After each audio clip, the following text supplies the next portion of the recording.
Hello, everybody, and welcome to Aurorum Kingmaker, Session 9. Session 9. Wow. Okay.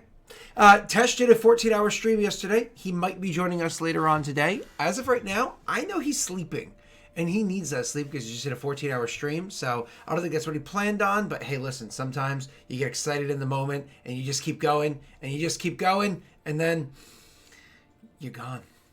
So wish Tesh the best of well wishes so he can rest up and get his strength back. And like I said, he might join us. What's up, boys? Good week last week? Not too bad. Speaking of well wishes, people were wishing you well, Jake. How you feeling? Yeah, I'm better. I'm well, close to being better. Close. Close? Not quite there yet? Not quite. It's been 3 weeks, but there we go now. It's one of those things where I was sick last week and a half, 2 weeks, or whatever it was. But it was like my life was the worst thing in the world for 2 days, but then it was over. You know, 3 weeks. I don't know, man. That's rough. And you caused that to yourself by feeding yourself raw chicken. Yeah, well, yeah, I made myself I made a mistake. You know, people make mistakes. I don't know. 3 weeks of being sick. I'm like, so what is that? Is it like Lyme disease? Like what is 3 weeks of being sick? But. All right. Anyways, so jumping into the game. Last week when we left off, let's see. It doesn't really matter how it started last week. Let's talk about how it ended. It ended with you guys having gone through the entire area, checked all the different doors, seen that the people were all missing. Of course, Neil made a friend, and you guys literally went through all the doors and were about to walk into that final room, the one at the end of the chamber, the one that you knew was going to be where the ghostly guy is. So, funny enough, we're going to have another scenario where the one person that can talk to the ghostly guy and the conversation with the ghostly guy is going to... Yeah. So, more or less, he's going to do the same thing as before, where he will be like... Yeah, why don't you guys handle it this time so make sure that you're involved and kind of translate back and forth. If I have to salt and pepper his opinions into it, I'll salt and pepper his opinions in. But for the most part, you guys were going to that door at the end of the hall. You grab the, this one actually had a door as opposed to a latch like the rest of them. You're turning and opening it. And also as a reminder, it didn't have all those safeguards that the other chambers had, the other doors had. So you can actually have like a sword on you or something like that. I imagine you didn't go out of your way to put all of your armor and all of your weapons on just to have a chat with this guy. But you definitely grabbed some gear. And so here we are, opening the door and walking in. As I had said last time, when you look inside, the other rooms and the other keeps that you had been to were the best preserved rooms of those keeps. But those keeps were in horrible disrepair, everything had blown apart, etc., etc., etc., right? Things were in terrible disarray. Walking into this room, this is also the best preserved room in an otherwise fairly well preserved keep. So this room is probably mint condition, sans the dust and whatnot inside of here. So you go inside and you see that table in the center, you know, all the pieces of the map and everything that happens to be inside there, the spots where the various keeps are that you have to kind of like try to coordinate with the map that you have nowadays, you know, as to whether or not it's perfectly proportional and so on. You see all the cabinets and the hutches, you see the weapon racks and things that happen to be inside this room, as well as around that table. There's actually quite a good number of chairs that are around that table. There's actually 7 chairs that sit around the actual table that's right there. You noticed piles of wood on the floor in the other one before, but you didn't realize that wood was at one point in time in the past these actual seats, these actual chairs. When you go walking in, same as before, the two of your characters, while you're able to take in the room and its state and so on, you don't see the person that seems to be the guard of this room, or I suppose the kind of like the archive of information that exists within these keeps. But of course, Valorant does. Walking in, as you guys enter the room, you see the shape standing there, and turns to regard at least Valorant, because he doesn't totally perceive you guys. Just as always assumed, Val was traveling with others. It's just like you can't perceive him. So you go walking in, and you may speak to the gentleman as he kind of like turns to you, your group. It's speaking through Valorant. Says, I see you've made it into another one of the keeps. I'm elated that you've done so well thus far. Please, which keep is it that you've come into now? So, I mean, obviously, I don't really actually need to use Varen as an intermediary, because with my new parasite powers, I'll just clasp him on the back of the neck and just become one with him, just phase into his brain. No. Oh, I'm sorry. You think you're special? You think you have abilities? No, you just have a friend. Okay. Correct. No. Just did the parasite choose me? No. Is No. it on me? It chose me. No. I am the chosen one. Oh no. It's like that'll do. There's only one. Yeah. See. It is not you. In the name of Rogar. Are you drinking Coke at this time in the morning? Oh no, that's iced coffee, or I should say cold brew coffee. Cold brew coffee. I don't drink soda for the most part. I have to keep my sugars and calories for ice cream. Choose your battles. We're in the keep under Hald Gwen. Or Hald Gwen. It's probably not got a D actually. I don't know the spelling because the map's gone. The main keep. Let me have a little look. This. Oh, it is Hald. Lovely. Under the capital city. It is very unfortunate, the curse that befell this keep. It is sad what happened to the people here. Nonetheless, the curse is here, and for you to successfully eradicate all of the curse of Idir, you will have to destroy this one, either at the same time as two others, or overall, one at a time. Have you discovered the curse yet? Have you discovered what has happened here? We've had very little inkling. It appears that everyone just disappeared. Things are mostly undisturbed. Items left where they were when these people disappeared. There was no signs of an exodus, an evacuation, an attack, or even a calamity. The areas are remarkably well preserved given the time that had passed. Perhaps that a little bit of history of what happened in these lands many years ago. You see, at one point in time, the people here were industrious in ways that were unusual to the rest of the world.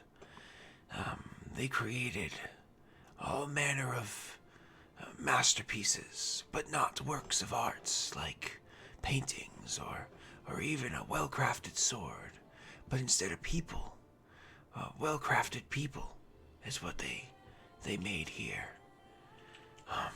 Part of the process required maintaining lots of people, and so they had villages and cities to do so along the rivers. But having such large volumes and such small areas to keep the rest of the countryside beautiful would pollute the waters. The waters of the two rivers would run through this city, and using the magics they had before them, they would filter those waters and clean them with waters from elsewhere. They bound such beautiful water and filtered it in underground tunnels. That doesn't matter. That's not what the curse was. The curse had to do with another binding. When the curse was flipped, it awoken something. It stopped with the binding of one realm and the binding of another, and instead bounds the two of them together. A unilateral binding of equal power. It awoken something from elsewhere, and it devoured all the people. Not to say that it consumed them and they're gone, but instead it devoured them in a way that it converted them into one massive sludge that persists until this day. All of the men, all of the women, the old and the young, they all became this one entity that is massive in size and corrosive. Very corrosive. The only way to lift the curse of this place is to, well, filter out what it was that happened, to destroy what it was that they became, or at least mostly destroy it. Honestly, you could even circumvent that. You could just filter them out of the keep. Release it. If all the people are gone from here, then the curse will be gone.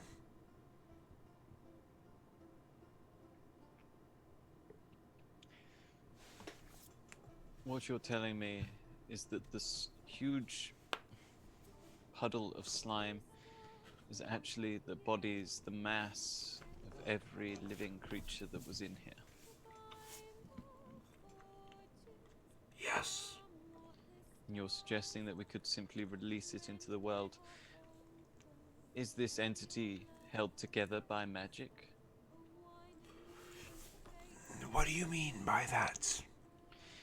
If we released the slime out of the keep, and then the curse was no longer in place because the slime was what was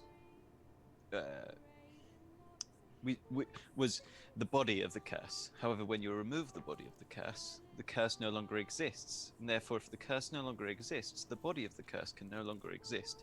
Thereby, removing the slime from it, you deal with both problems with no issue. I understand what you're asking. If when the curse is eradicated, will the released sludge continue to be that? Or will it disperse and break apart into a non-factor? I don't know. I am not a master of magics, nor am I an alchemist. I am a keeper of these runes. You said some sort of creature did this. Less, if I understand it correctly, less a creature did it, and more where it was that the creature was from, or maybe it was that place itself. These things are beyond my total understanding.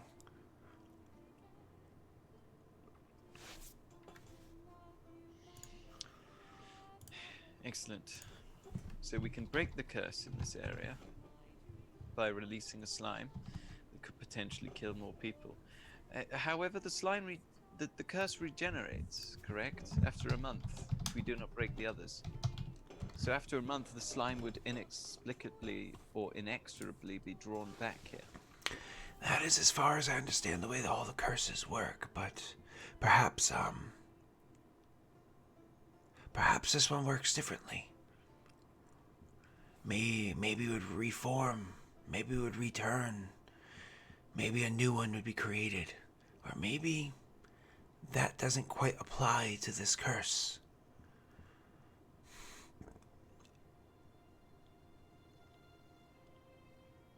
So perhaps to destroy the curse once and for all, we would need to remove the slime in its entirety. I, of course, mean remove it from existence.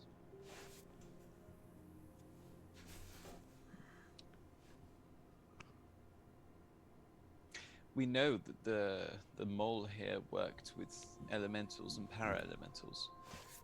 If we can presume that the elements work in a simple fashion of, say, fire, earth, air, water, then this slime constitutes a para-elemental, something in between two planes. And if we have to split it into its two constituents using some form of magic, we already have a funnel for it and a form of suction. all we need to do is generate the filter that would split it into, say, water and earth. I do not fully understand the magics behind what you're describing, but I understand the concept of what you're saying.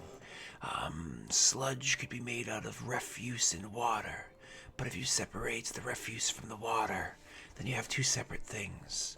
In this scenario, the refuse being the people. Indeed. Even if we were to drain simply all the water and leave whatever is left there, then it wouldn't be corrosive if it wasn't in a liquid form.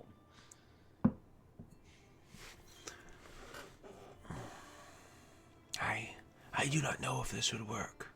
If you have a means of doing such a thing, give it an effort. But I can tell you there is a way to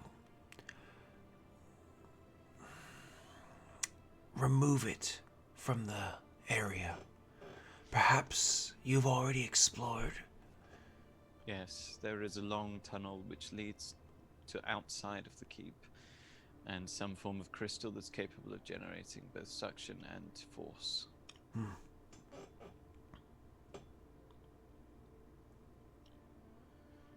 One, what do you think? I'm hesitant to suggest that we could attempt to destroy a creature such as this through mundane means.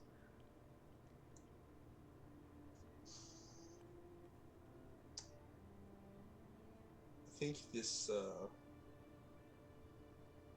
is beyond me. I really have no idea. That's Yes. why you and Valorant are here. Unfortunately, Give me something to fight. I'll fight it.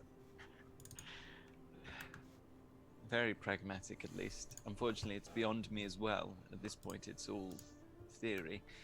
However, we know they had a workshop, perhaps, and we know that they had the capability to filter water. We simply have to locate the object that filters the water and relocate it while not disconnecting it from its power source. The mole have left all of the objects here. We simply need to move them into the correct position and we can solve the curse. That's perfect. We saw the fountain. It purifies the water. All we need to do is have a filter and filter it through that. One looks at you and you can tell like he has no idea what you're talking about, but he's like, exactly. That's my point. Sorry. Yes, there's no need to try and discover or think of anything. Exactly, pragmatic one. We have everything we need in front of us. Yep. I think that would work, in theory. So we need to go and look for either a large filter that is filtering the rivers, or that was once filtering the rivers, or simply take the filter that is from the fountain. I should What do you imagine... think was that tunnel that we were in before? That led out to that sound where I heard water running from, with the iron grate. I suppose that's possible, yes, that the water once ran through there and rejoined the water system as fresh water. That is indeed possible. We would need to do a bit more investigation to be sure.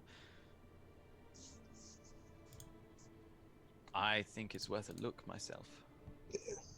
Is there more to this keep that we haven't seen, or have we kind of explored most? You guys believe you've seen everything inside the keep? You believe it's all been seen.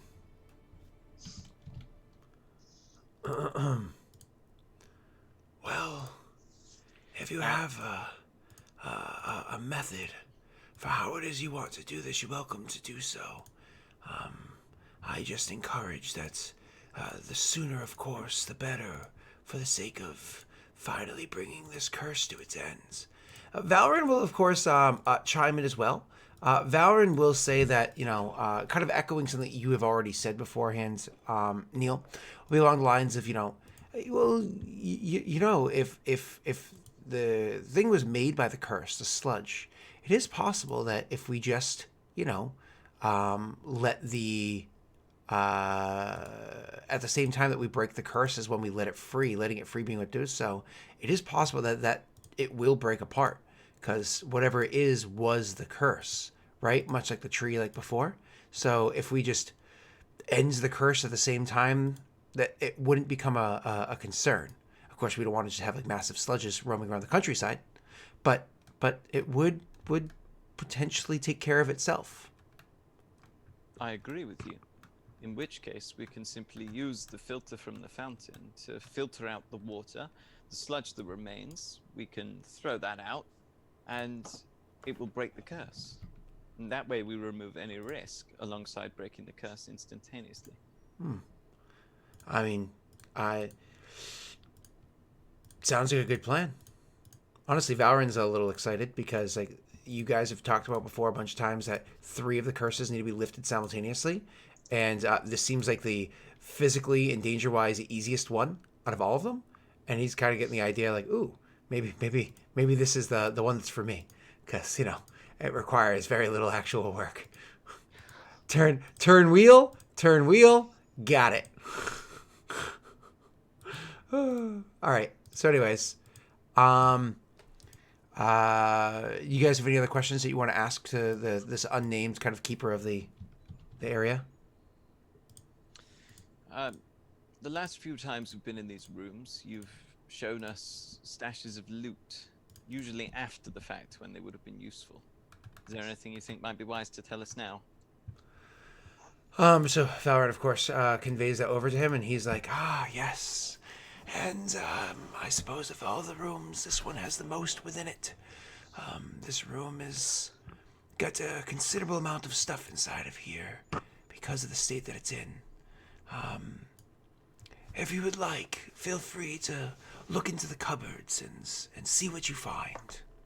And you guys are able to do exactly that. So I suppose, without further ado, I can actually literally just copy and paste all the different things that are on here, so you can kind of apply those to your characters. Literally just gonna boop right over here inside chat, simply for you. I'm going to say them out loud for those that are listening and not watching. Oh my god, okay. All right, here we go. So let's see. There's a potion of cat's grace, potion of spider climb, potion of cure light wounds, potion to delay poison, potion of bear's endurance, potion to cure moderate wounds, right? Beyond that, there's also scroll detect snare and pits, scroll speak with plants, scroll see invisibility, scroll remove blindness deafness, scroll of sleep, and a scroll of lesser restoration. And then there's items. So then there's also probably should copy and paste that part, dummy. Then there's a ointment, a strange looking ointment that he is able to pull out. Honestly, Valorant can very quickly discern what that is. It's literally like a flying ointment. It's gives you access to the my brain's not working.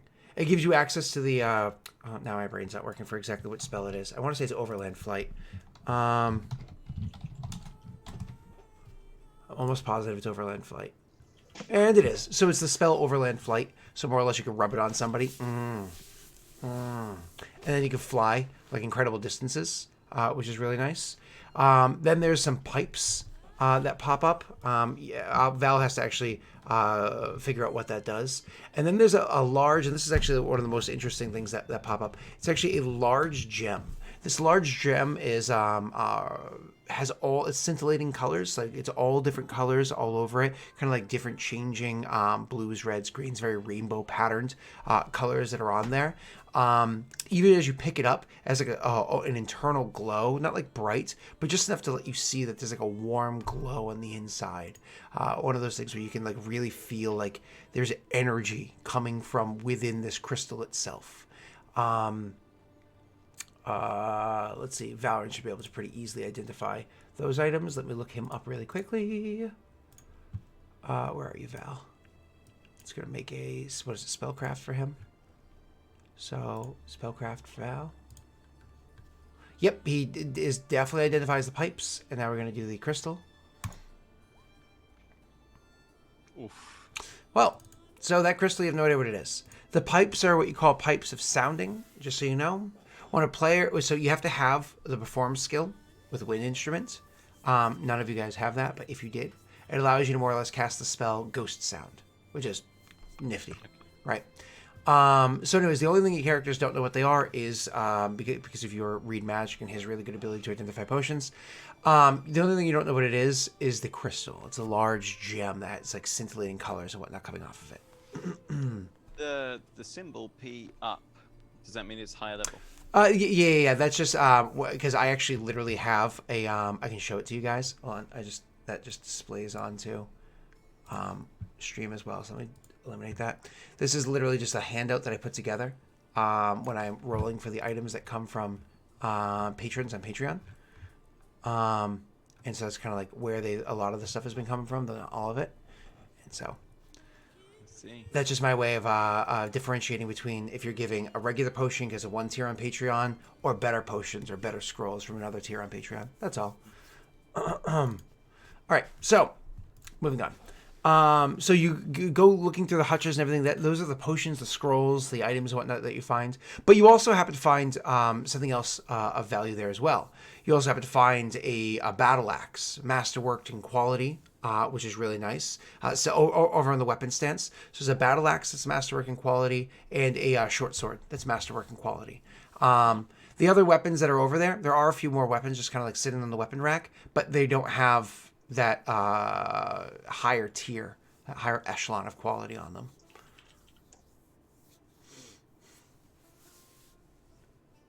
Unfunny one. FYI, it's randomly rolled. He's like, I just want to be clear. I did not choose to give you these items. If I had chosen, they would be cursed. I'm gonna take that masterwork then, Alex. Yep. I'm gonna take that masterwork short sword, as you do.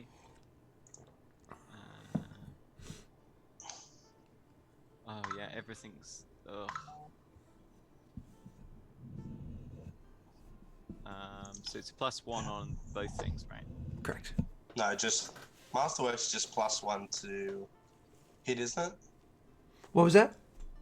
Masterwork is just +1 to hit. +1 enhancement bonus to hit only. Yeah. And the reason why I explicitly say enhancement bonus is because if you do something like have the ability to make your weapon +1 magical, then that doesn't stack.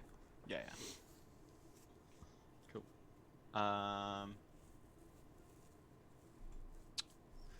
I tell you what, should we deal with the scrolls and the potions in the break so that people don't have to sit here? No, you're just copy and pasting. That we already kind of went over all that. So you're just copy and pasting into your own areas.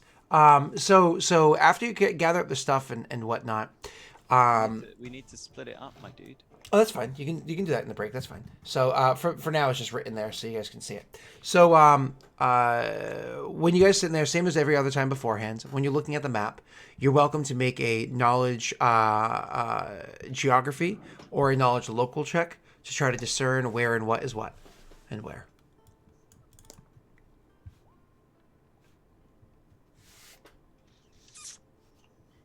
And Valrin is going to do... He's terrible at both of those. He's going to do a geography just to be different from you guys. Okay, so it's one of those, you're looking at the maps and everything. And so you were kind of trying to discern where the different keeps were in the past. Keep struggling to figure this out. And you're actually able to confirm where another location is. So you happen to be in Hod Glen, right? That's the name of the city that you are currently in. You're actually beneath it inside of this ruins. I say beneath Hod Glen, but not technically beneath the original keep. The keep you imagine was these undergrounds as well as whatever was over this area's head. Like everything that was above here too was all part of a massive keep. It's just the stuff above got broken down and weathered and blah, blah, blah, blah, blah. So anyways, Hod Glen is kind of an intersection of like two rivers coming together, right?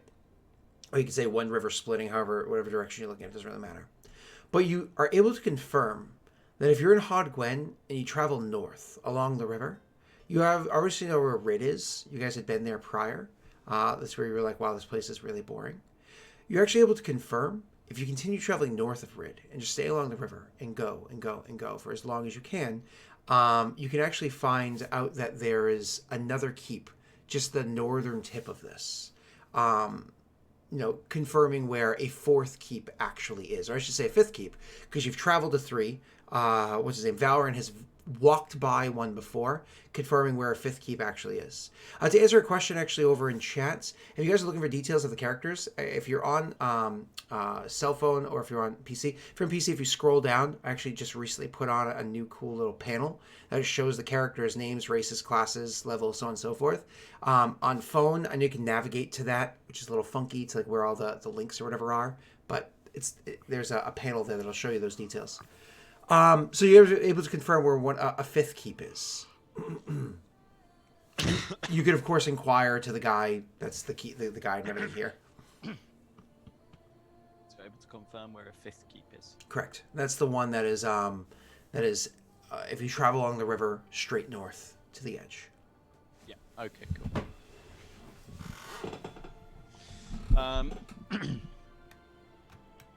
Okay, that's good. But let's focus on this keep for now. Sure. So, Rayrin's working theory is we can either attempt to filter the stuff using the fountain filter, or, as one very cleverly suggested, that flow that leads back to the rivers with a grate may have once encompassed the filtration system, because it travels down and then out, and it goes up, and the only way fluid would travel up is if there's a constant pouring of pressure behind it, i.e. the flow of a river. So it might be worth going back and checking the tunnel first to see whether there is something we could activate.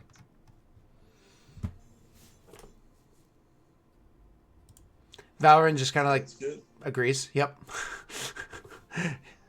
He's like, I guess I'm doing all the heavy lifting this time. Because Val just kind of agrees. Like, sure, yeah. Josh says he needs to hear me in his ears really loud, by the way. He needs to hear you in his ears? Yeah, he says, can you increase Neil's audio? Oh, Jesus Christ. I have it set for video games. Sorry, guys. Yeah, he turns me right down for, like, video games. I turn you down for a lot of things, but it's mostly because you keep prostrating yourself in front of me. That's quite rude.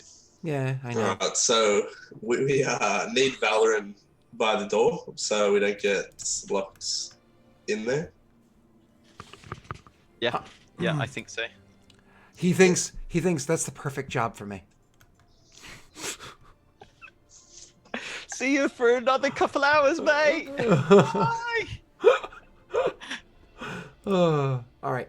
So yeah, you guys are good there or whatever. So you decide to head back to the that area down below. You have nothing else to say to this guy here, right? So you decide to start heading back to the But let's armor up properly and whatnot. Yeah, well, that's literally that room. So you can easily go back in there, and as you're talking about it and kind of like going over the plans or whatever, you can actually, like you just said, armor up, get everything you need to on, blah, blah, blah, blah, blah. No concerns there. So you do just that. So anyways, you guys are going in there and getting all your gear on, kind of talking about the plan, blah, blah, blah, blah. And then Valorant goes over and opens up not the air floodgate, because the stuff is, I'm just confirming. Oh, you did the suction, that's right. So you have to open up the gate on the right-hand side to cause the pushing. So it's because you're pushing a sludge back to overhead. Once again, there's that like half a moment where like the runes go dark and then flip to the other color. And then it's like this... Like Scott on the toilet, we get it. noise as the sludge starts getting like shoved and pushed back up the tunnel until finally it's just like loud echoing noise. And now that you're sitting here and like listening to that noise, you're like, the fact that it makes that noise is horrifying. You thought that last time too. So it makes sense that this wasn't supposed to be sludge from the beginning. It also makes sense for like that trap that you had experienced beforehand, that wouldn't have worked that way. Like that just seemed Wait, this is the entrance to how they're supposed to get here? This just seems wrong for some reason. Okay, it makes a lot more sense now. So, as you're waiting for that horrible noise to finally finish, as the stuff is like, out the top end of the tunnel and into the chamber, and then once again, the runes kind of like flip to make it happen. So it's safe in the tunnel. He then goes over, flips the other wheel open, so the gate finally opens up, and you guys can start walking down that tunnel. Now, beforehand, it was a long walk. It took about an hour. I imagine your characters are like stretching your legs or whatever, and start walking up that incline as it starts flat and then kind of raises to about a 10-degree incline. The two of you, are you relatively quiet that whole way, or? Well, we need to check because we don't know when this magic might appear. And we can presume that it might be inactive. So unfortunately, detecto magic over there might not be that useful. But I will have read magic active, I guess. Okay. And this is gonna be as you're going, you kind of just like cast read magic. Oh, that's 10 minutes per level, so every like 20 minutes or so probably like 3 times as you're going. You said you can't cast detect magic to see if there's anything, but you can kind of like look that way. So, and I do remember something from before. We'll get to that in a second. Awesome. So you guys start walking down the tunnels, bringing your way back to where it was that you were walking beforehand. One of the things that you notice as you're walking along is there's something that you remember the walk here before, and you remember the tunnel is relatively flat and smooth and whatnot. But this time along, as you're walking, you actually notice there is a strange. It looks like there's a hole in the ground as you're traveling through the tunnel area, right? As a matter of fact, as you get a little bit closer, you realize it almost looks like there's a pit, or like a random just pit that had formed in the ground that's there. Maybe it was here beforehand, you just forgot. You're not entirely sure. How deep are you talking here? Do you kind of walk up to the edges, just kind of give a glance in? I mean, obviously you're not jumping into the pit or anything like that. But I mean, I'm kind of presuming it's kind of small. Yeah, honestly, it's no. So it's actually decent size. Like you could fall into it. You know what I mean? Not so big that both of you guys could hold arms and jump in together and like that, but probably about 3.5 feet in diameter, so about 1 meter in diameter. Okay. And then how deep it goes? So you're kind of going and looking in, and maybe it's because of the way your light is shining, it doesn't seem to end. It just seems like a black pit. Light just barely seems to shine into it. So in that case, we should look for some form of runic circle or mark that would prevent sludge, detritus, bad stuff from passing beyond this point, because that would all filter down into the pit while the water would continue on. Or perhaps there's a circle on the inside of the pit as well. Could you do me a favor? Could you guys actually roll me a perception check? Yes. Or should I assist Jake? I might assist Jake. No. Roll a perception check. Okay. Awesome. So it's actually you, Rayron, that as you're sitting there and looking at the pit, all of a sudden you notice something. All of a sudden you notice something happen. It's a little strange. The pit seems to shudder. And then it moves. As the pit itself starts to literally just quickly, with one quick movement, goes to move underneath your feet so that you are literally standing on the pit. But because you have to make your perception check, you saw this happening right before it did, meaning I'm allowing you to roll initiative. And of course, you can yell out some sort of cuss or whatever it is, giving one enough of a warning that he can roll for initiative as well. So, shithole! Did you say a shithole?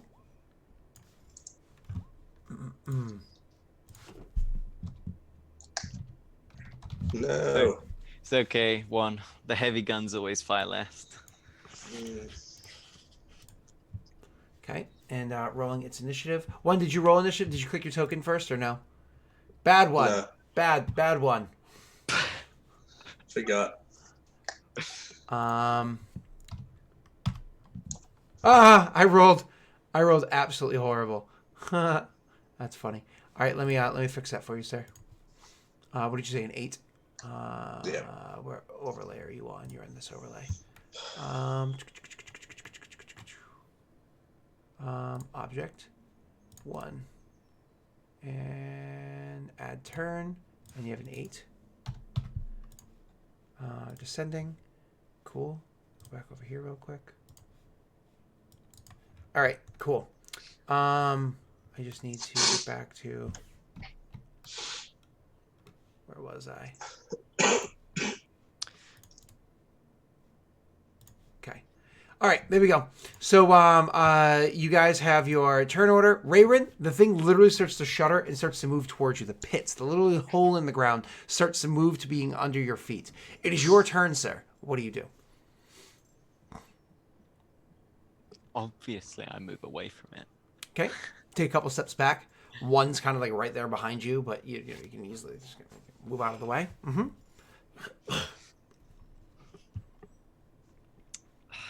I don't need to know what this is. It wasn't there before, right? You don't recall it being here before, no.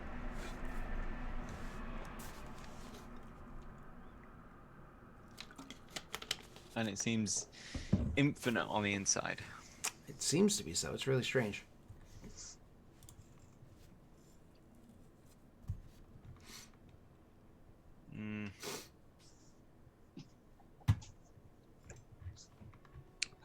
Well, I mean, this is either meant to be here as part of the filtration system because it's infinite and it eats sludge. In which case we shouldn't kill it and we should run. Or it's not meant to be here and it is something related to the entity that turned everyone into sludge. Like, is it approaching particularly fast? I mean, it was like it was a quick movement over, like it's intending to jump underneath your feet. If you had to guess with your half a second brain of analysis, you would think over like long distances is incredibly slow, but for that quick little, Okay, let's keep backing up. What we're going to do is lead it to the bottom of the well and feed it all of the sludge. So you start backing up away from it. Yeah. One, you start backing up away from it as well. When we start getting towards the tunnel, I know that Valrin is a little shit and has been letting the door close. I will start shouting as soon as I think that he might hear some echo and saying, "Leave the door open." I mean, honestly, he's even more bored than he was before. So he's definitely allowing times to pass. So at one point in time, you guys do get to the end of the tunnel, and the door is closed. And of course, you're thinking to yourself, this is why I was shouting as I walked down the tunnel. This is why we discussed this beforehand.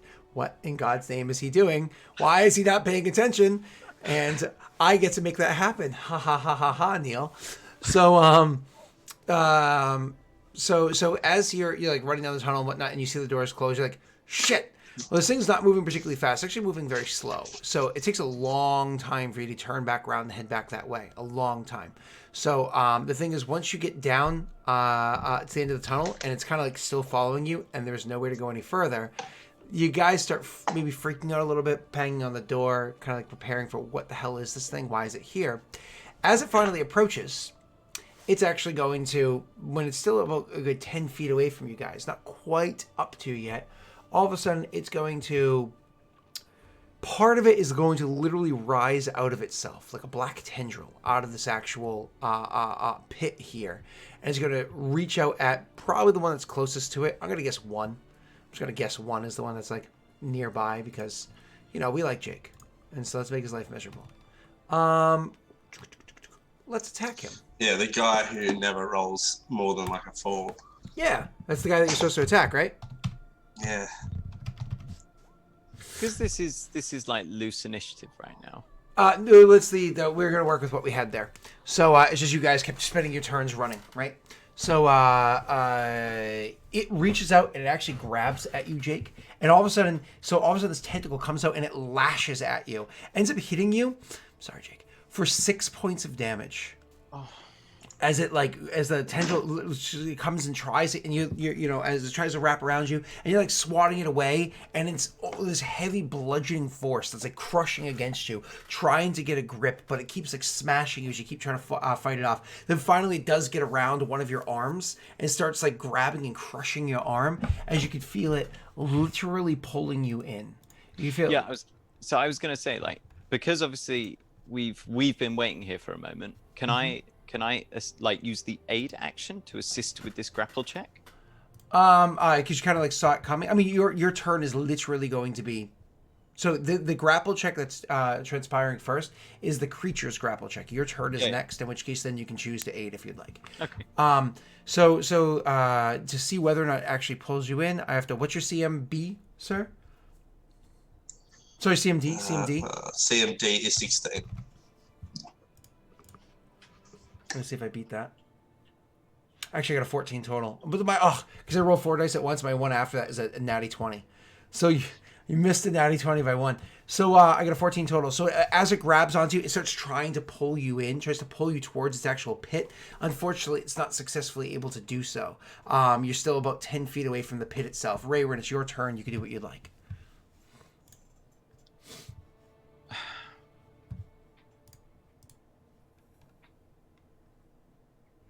You're like, what? But it's a pit, dude. What is this? It's got a tentacle. That's a target right there.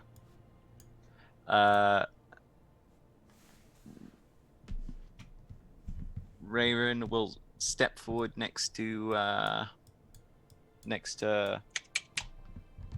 draw the kukri.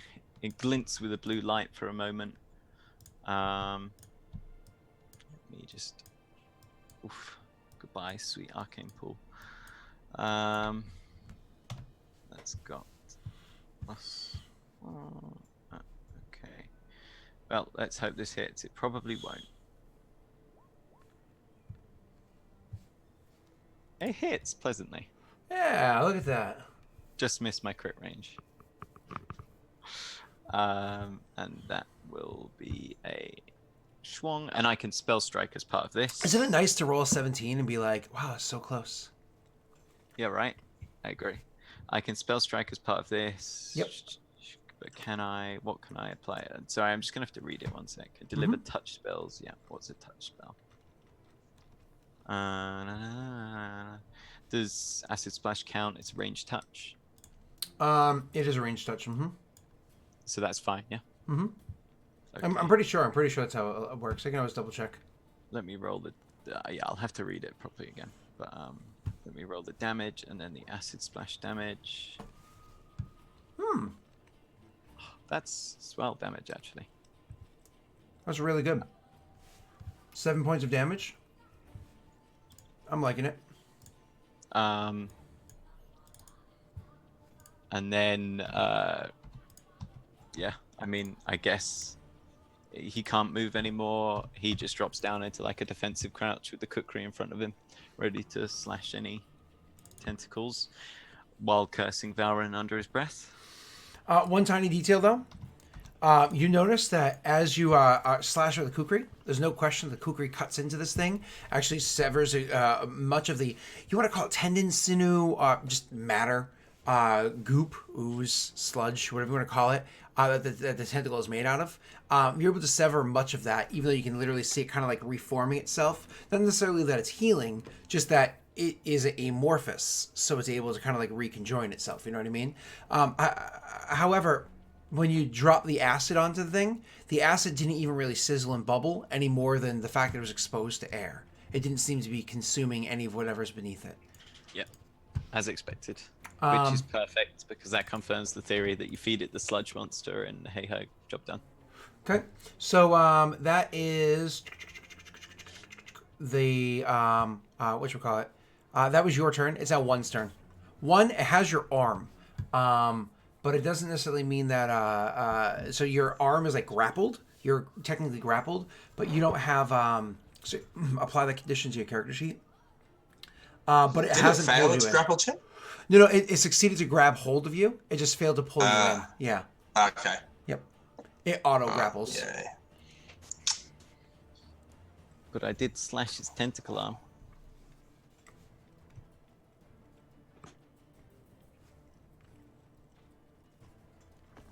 I can't find grappled.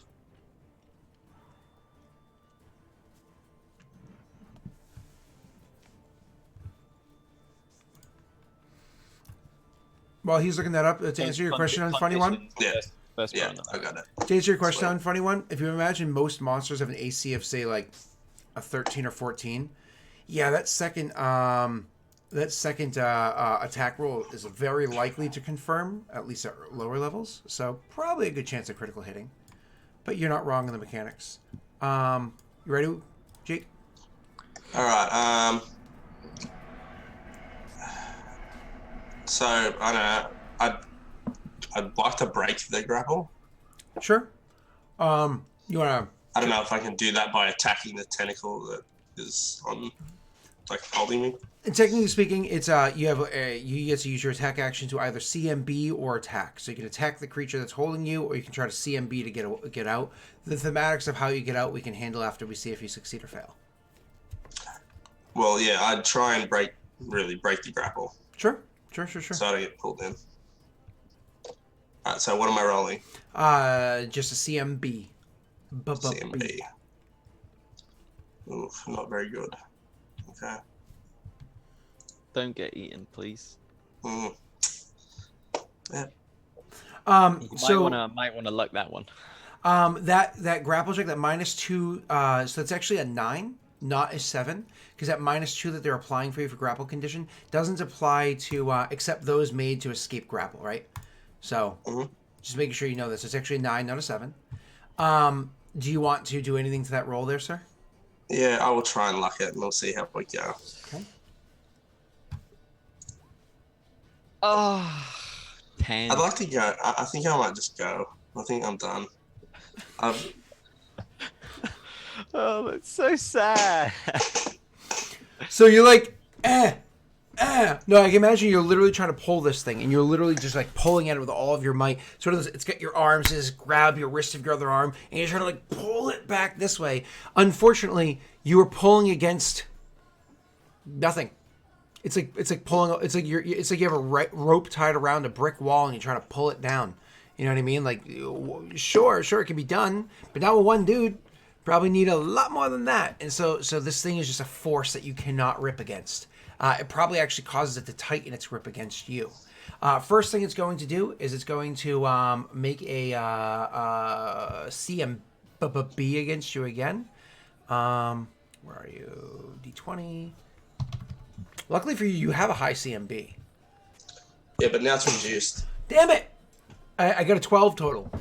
So... Well. So I actually don't succeed again because I think your natural is a 16, right? So it actually is trying to pull at you. So similar as that you weren't able to get back, your feet are kind of like being dragged out from under you. But right as like one foot starts to slide like 2 inches, you kind of like dig your heel of your opposing foot in and start like jerking back with your arm. You're like, I will not be taken this easily. However, as it's doing that, another tentacle seems to rise out and goes lashing at someone else who's even closer, who's actually not 10 feet away, but stepped up to attack the thing in melee. So, that's a thing. Hey, no. I was attacking the tentacle that was attached to what's his face? Yeah, true enough. It actually did not move up. You are correct. And I said that was okay. You're still gonna die. What? Fuck's sake, Damn it! I rolled terribly. So I actually got an 8 total. So the thing lashes out and tries to hit at you with the tentacle and whatnot. But like you were trying to attack this tentacle here, it's almost one of those things where maybe you feel guilty about it, maybe you don't. But you almost use one as like a shield as this thing comes around. So you literally like as the thing comes to attack you, like step behind one, run the other way, so it actually doesn't get you. It tries again. You like step a back slapping noise, and one being like, One's able to kind of like throw his arm up and have one tentacle take the impact of like the boom. It does not get you, sir. it more or less fails its whole turn. Rayron, it's your turn again. Right, so whenever I cast anything within a range of touch, it has to be a range of touch for the record. Yeah, okay, cool. So, Acid Splash I can't actually use. I thought so. Yeah. Because I'm pretty sure there's a Mage's Arcana that allows you to use ranged spells as melee spells. It's fine anyway. Right, well... Which is nice when you do things like Disintegrate in your sword. Yeah. This boy is trying to eat my friend. Oh my god, Disintegrate in your sword. That sounds really cool. Right? I am gonna... Full turn... Is there point? It's probably not undead, is it? So I can't damage it. Acid doesn't affect it. I can't... Let me double check a spell description. 1 second. A mage is without Shocking Grasp. Shocking. I've only got 1 spell left. Now's not the time to do it. Now's not the time to do it. Okay. Okay. Jake's like, are you sure? Yeah, maybe it is. I don't know. Okay, right. I will attack. With the Kukri. Again, I've only got +2. It can't. It can't. Oh! It can. It Oh, can't. but no, your confirmation roll is terrible. Yeah. So remember what I said before in Funny One? Yeah. Scratch that. Rip. Scratch what I said there. Why is your chance to hit so garbage low? Oh, I remember why.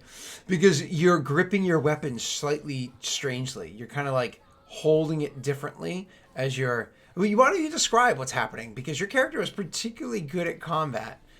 What happened? He's so He chose a great opportunity for this. When you've seen him fight with the Kukri before, he fights with it Ice Pick Grip. So it's down, so he can block and slash. And you've seen this very effectively on people that he will bring it round someone's like inner arm, and it just slices all the veins, arteries, and tendons. However, he's not holding it like that anymore. He's holding it the traditional grip, sword grip, if you will. And he's like slashing with it, and he doesn't seem to have the same sort of finesse that he did before, where it looked very fluid and nice. Now it looks a bit more like you might see a tavern brawler with a dagger. Just...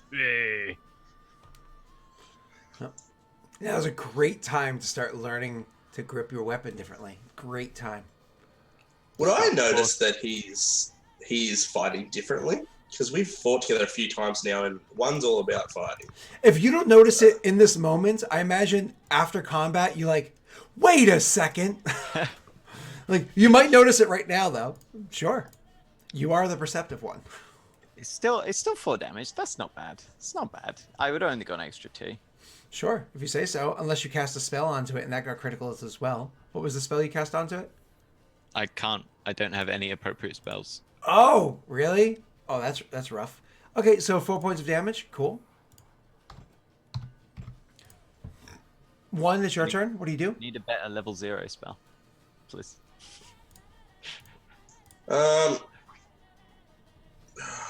mean, maybe I should attack the tentacle that has hold of me. Sure. Sever it. Sure. Make your attack roll, sir. Masterwork battle axe, that boy. Okay. I haven't applied the masterwork thing, so it'll be a +1 onto this. Yeah, +1 onto it. Yep. Neil's the one that has to get a little funny with that because he can often enchant this stuff. Sexy. Nice. That's really good. You actually do hit, sir. Roll your damage, sir.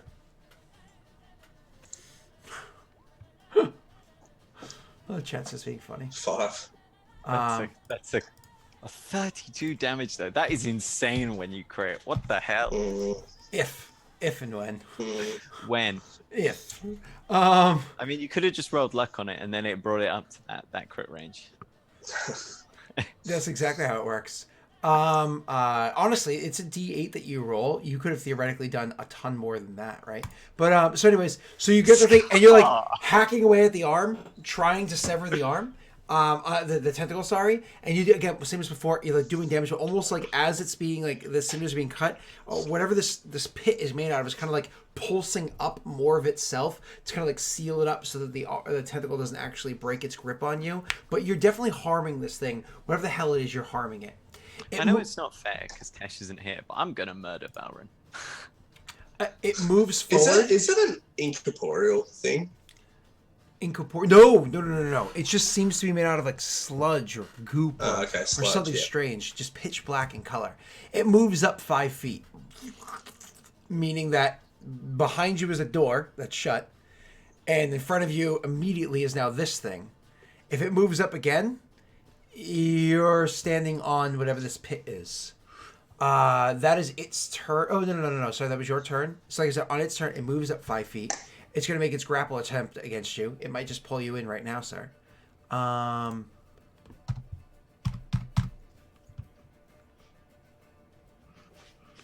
rolled a 7 total. I'm rolling garbage on this. It is not pulling you in. So it's one of those, as it's trying to pull against you and you're like fighting back against it. You're cutting at the thing, fighting back against it. You hold it steady and it almost uses you as like an anchor to pull itself that forward, as I was just talking about, putting it right in front of you. That is, and then on its turn, its other tentacle is going to attack you, Neil.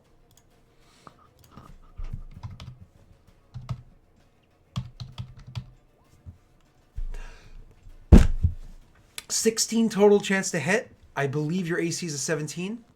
It is. It is literally one of those things where it does smash against you. It actually does start hitting you and grappling at you and whatnot.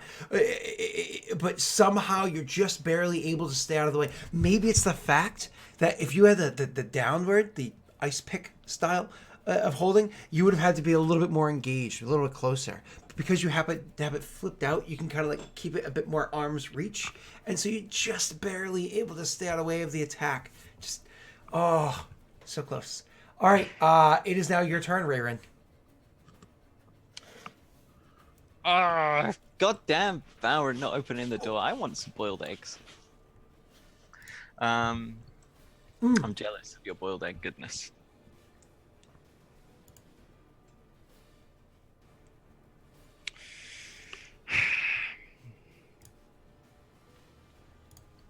How wide is this thing? As wide as the pit. As wide as a corridor, about 10 feet wide. And how long is it? Oh, no. Lies. All that's lies. About 3.5 foot diameter. So we can just sort of sidle around it. Like, there's no way you can eat both of us at once. Nope.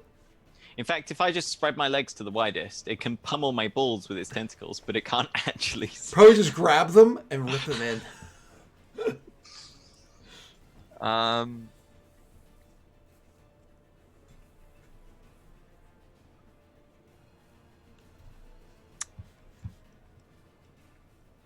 God damn it.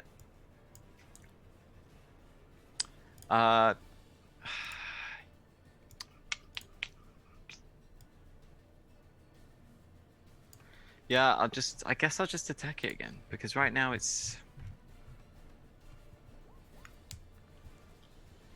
And miss. Really badly. Okay. So, that is a horrible, horrible chance to hit, sir. I'm terribly sorry, but that was just... Oh, man, if only you were gripping it differently, maybe it'd be worth the pool of luck.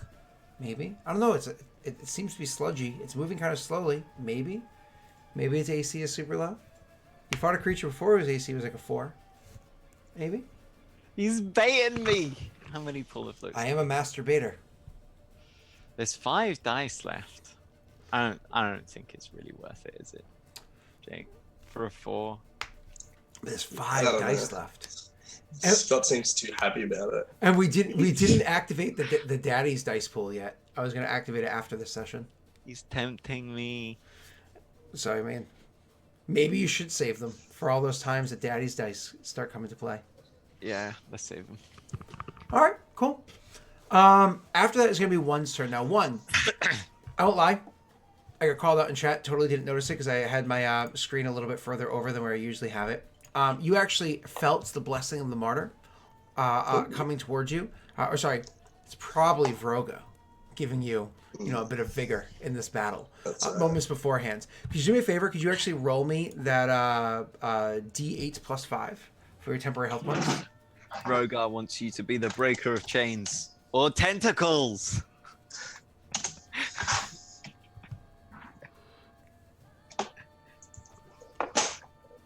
You have 7 temporary health points, 7. which is nice. And that also means that the attack roll that you did beforehand did 1 additional point of damage. Because I think you rolled 5. It actually did 6. Because you get +1 luck bonus on attack rolls, weapon damage rolls, saves, skill checks, while each of your foes take a -1 penalty on such rolls. Okay. So Neil, when I attacked you, I actually got a 15, not a 17. But still just So barely we got the bless, we got the prayer, Yep. which you gain a +1 luck bonus. Oh, but, sorry, it's a -1 penalty against you. 1. Against me. Correct. So you're good. Ah, yeah. Yep. Against who? Just against. It just applied to Jake. Cool. Just wanted to check. Luck bonus on attack rolls, weapon damage rolls, saves, and skill checks. That's nice. Wait, Prayer of the Martyr or Aid of the Martyr? Never mind, he did Aid of the Martyr, so it's just the +1 morale bonus to attack rolls and saves. Never mind. It was Aid, not Prayer. Screw it, I already said Prayer. We'll do Prayer because I forgot about it. There you go. You're welcome, Silencio Steve. You're welcome. You get an upgrade because I fucked up. You're welcome. Thanks, Steve. Yeah. 2,000 free daddies. Yeah. But they're already applied, so You're flying first class now. There you go. All right, Jake, it's your turn, sir. All right. Feeling, the energy come back to my body, I will take this as a sign to keep on fighting. Crit. It's the crit. I see it. And yeah, okay, yeah, crit fail. All right, let's go. Oh my god, I thought it was going to be an 18. So that's a 14. It's a 14 chance. Are you comfortable with that? Do you want to apply Pool of Luck? I'm gonna try on a 14. Sure. Now is totally the time for trying new things. You hit. God damn it. All right. Also, Don't ignore that. Jake, welcome to Daddy's Dungeon. Oh my god. 6. So that counts as 7 plus 7. 1. 7 points of damage. There you go. That's more damage than I'm dealing. Well, I mean, to be fair though, he's holding his weapon the right way. So yeah, you take your attack against the thing and you're slashing at it, and you can actually feel its tendril actually breaks off of you. You're actually able to pull yourself free from the tendril. You do enough damage that you can go, "Argh!" And like literally as you pull it free, so there's like a whole bunch of goop wrapped around your arm and whatnot. Almost looks like an oily snake or eel or something. You can literally see it just kind of drips. It almost loses its form and drips and goops down onto the ground as like a small puddle that then reconnects with the rest of it. And almost immediately afterwards, the tentacle tendrils out and attacks you again.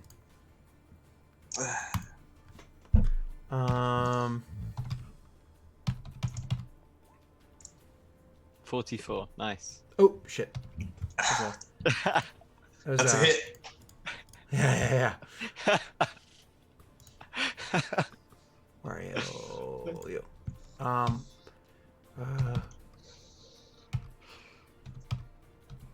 There we go. It's definitely a hit, actually. I got rolled very, very, very high. So the thing tendrils back out, grapples at you again, hits you for 5 points of damage, funny enough, harming you, and is able to start trying to... grapples me. Yep, and is going to start trying to pull you back in again. Even with that -1. Yeah, you with the -1. The -1 just meant it's still got a 22 on its chance to hit, because it rolled very high. Where are you? My modifier is here.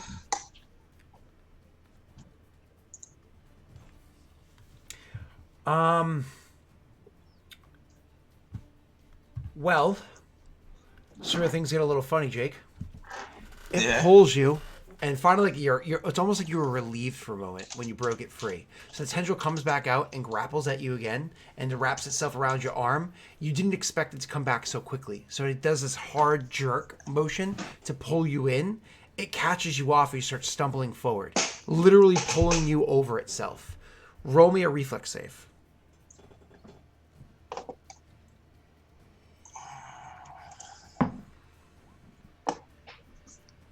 You dodged the one. I thought it was going to land on that for a moment there. Luck? Because you have a +1 on that, so that's an 8. Yeah, well, I mean, I'll try and get over 10, hopefully. You reckon I should do it? Yeah, I think so. I don't really want you to get eaten. Neither do I. Alright, let's see. Oh my god. So funny enough... Can Neil roll my my rolls from now on, please? Nope.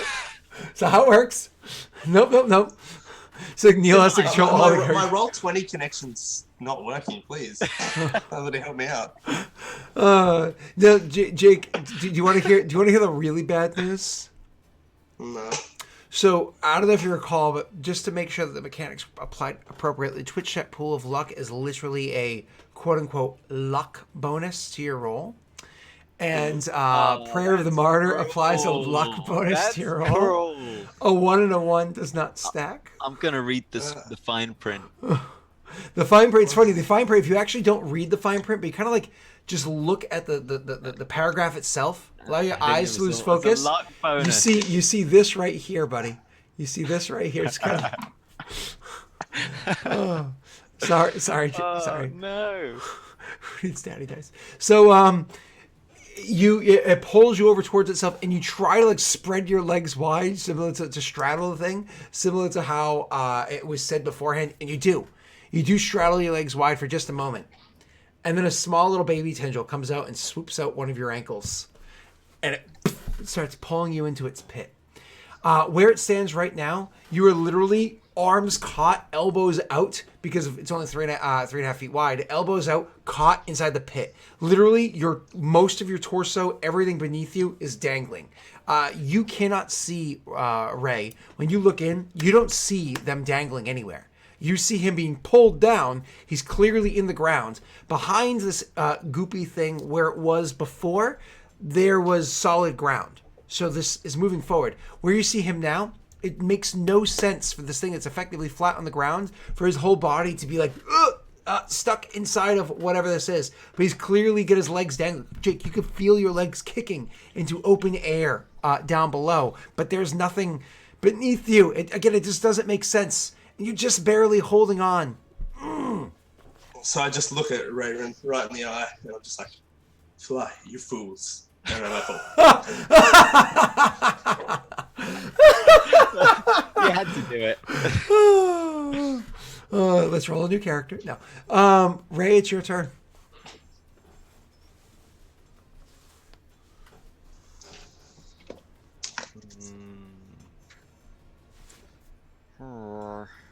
How does scrolls work? You read them. Mm-hmm. Which you roll use magic device check. I believe it's DC 20 plus cast level. If you don't automatically have access to it. What spell were you thinking? Scroll of Rage.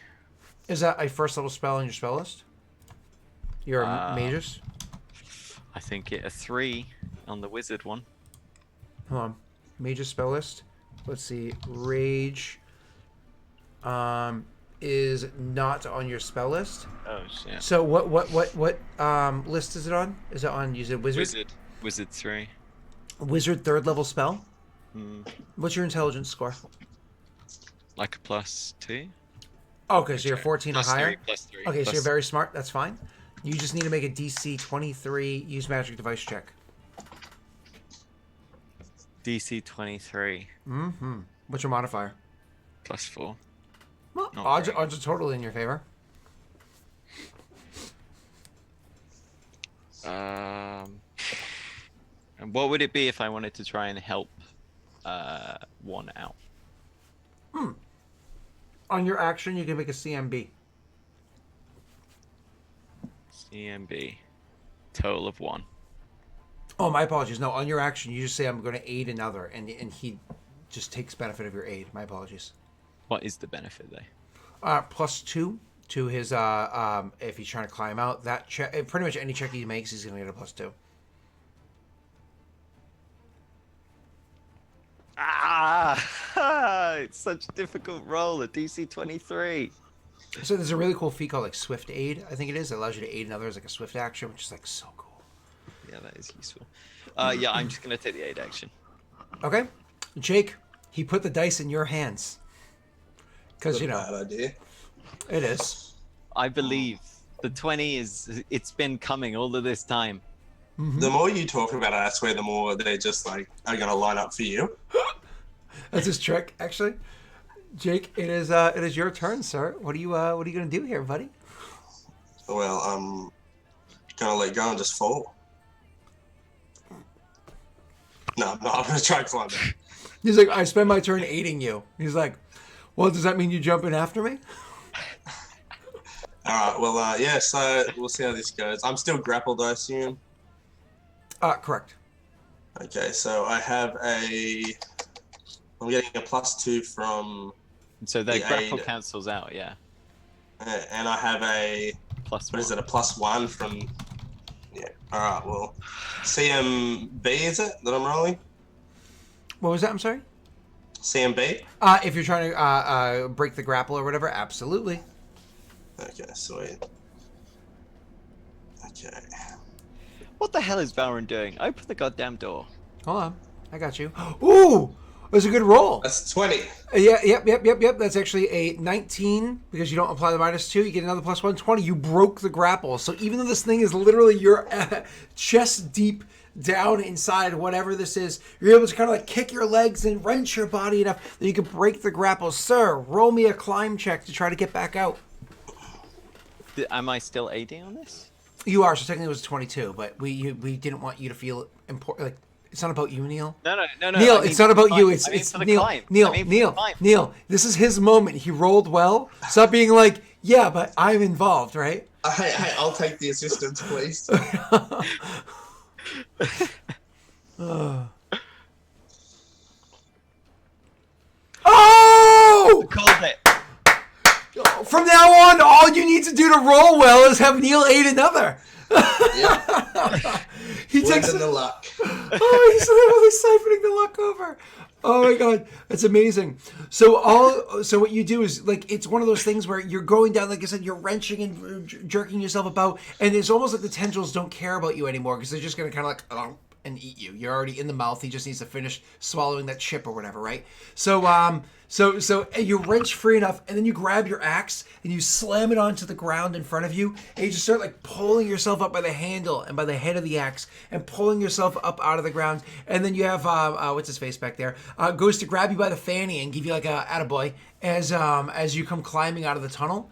You're actually free. You actually pull yourself free and can even stand up. Is that the creature's turn? Is that the whole action? Yep.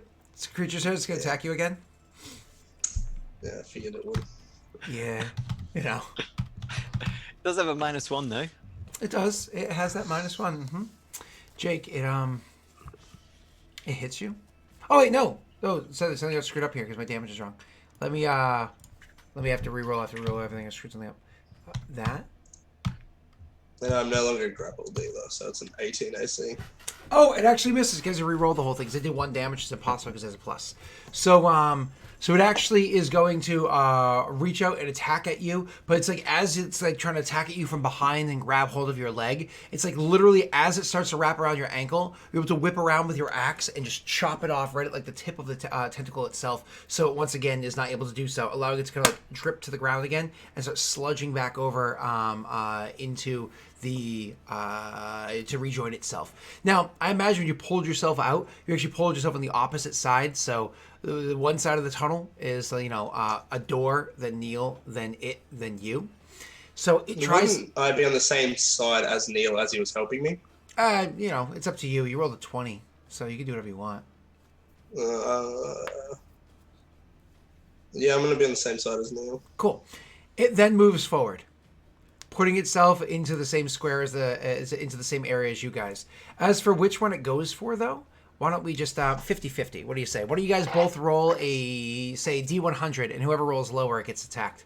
Okay, guys. Slash roll 1D100, or double open bracket, 100 close bracket. Slash roll D100. Mm-hmm.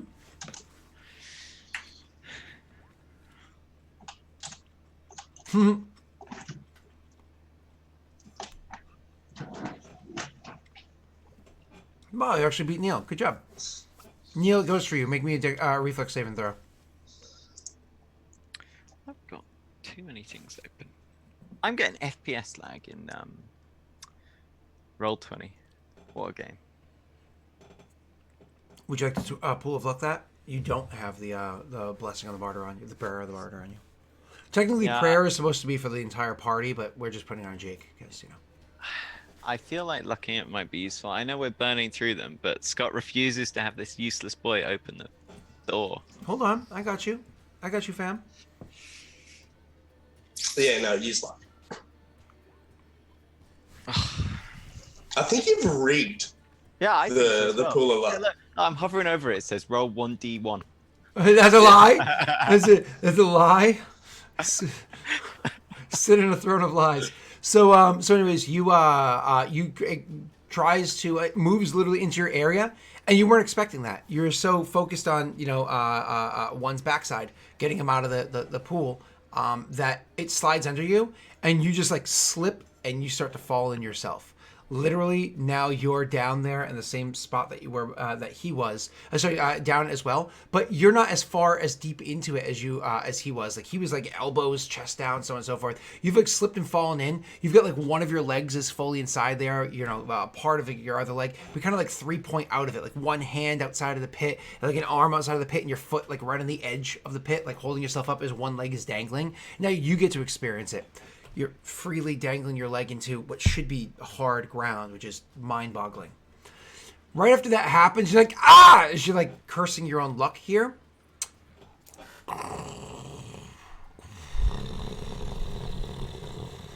As the door slides backwards and slowly starts to slide open. But because it takes a whole turn for the door to open up, Rayron, it's your turn. Rayron's got a foot up on the edge. He's gonna do exactly what he just saw one do. Jab the kukri in. Bearing in mind it's magic right now. Into the stone. Hand forward and push with his leg to just bound for the doorway. Okay. Go right ahead. What would this be? Climb check. A climb check. Si, senor. Why do I have a -3 on that? Is it my armor? Probably. Oh boy. And you have like no strength modifier. I also got to roll 20 lag. Man, that danced so slowly. That went on for like forever. That was crazy. So here's the issue. Like your form was great with your legs and your arms and whatnot. The idea was great. But to jam your dagger into the ground requires you to hold it like an ice pick. Unfortunately, you're strangely holding it like a butter knife or something like that. And you're trying to like jab this thing into the ground the wrong way, making you once again useless because you chose to hold your weapon the wrong way this time around. Jake, Jake 1. If you didn't notice before, you probably notice now that he's been holding his dagger wrong, and that's caused all sorts of issues. Well, I'm gonna just try and grab hold of him and drag him out through the doorway. That would be what I would attempt to do. Okay, that's your. The door's not going to be completely open until bottom of initiative. I mean, I'll be pushing against it so I fall through it when it opens. I don't know if I can pull him out. Okay. So yeah, you can more or less. You're going to aid another for him. Well, yeah. I mean, he's going to get to go, which kind of sucks. But I mean, that's the best chance that he has. Oh god, I don't like that. It's the best chance he has. Not like this. Beautiful. So one. I'm so sorry. The egg, it was yolk. Hard-boiled yolk is like this compressed powder. It's the worst. Really, is it? We've never eaten eggs. Some people don't know what hard-boiled egg is like. Some people think it's boring. So, Boiled eggs? No. sorry. So, yeah, you do that. You eat another. That means you do nothing for now. It's going to come back to his turn in a moment. My apologies. That goes to the creature's turn. The creature is now... Knowing that it could move, like, can I, like, kind of put myself against the door whilst trying to aid him? Okay, sweet. Yes. So I was muting things. Yes. So you do exactly that. It's the creature's turn. It's now going to actively try to grapple you, Neil, because it wasn't grappling you before. You just happened to fall in. It's going to try to do that. One.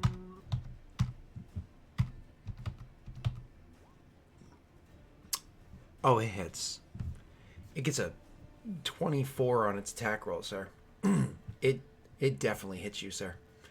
And it does to you 5 points of damage as the tendril reaches up more as a punch to the gut and side, and grapples around, almost kind of like grabbing at your clothes and somewhat at you yourself, and then starts immediately trying to jerk you down and into whatever is down there. What's your CMD? 15, I think. I keep drinking water and coffee and nothing's washing it down. I'm rolling garbage on these checks in general. I got an 8 total. It does nothing. It does not pull you in. The door finishes completely opening, to which you see, like, hearing the noises and whatnot happening and probably hearing you guys cursing. Vauren rears his head around the corner and is like, huh? What's going on over here? Vauren. And rolls into initiative. Rayron, it's your turn. He's gonna raise his hand, point a finger at Vauren, and say, "You did it!" No. Trying to get like more volume in the chest to stand up. You did this, and Vauren's like, "What? No, he died. Me? Me?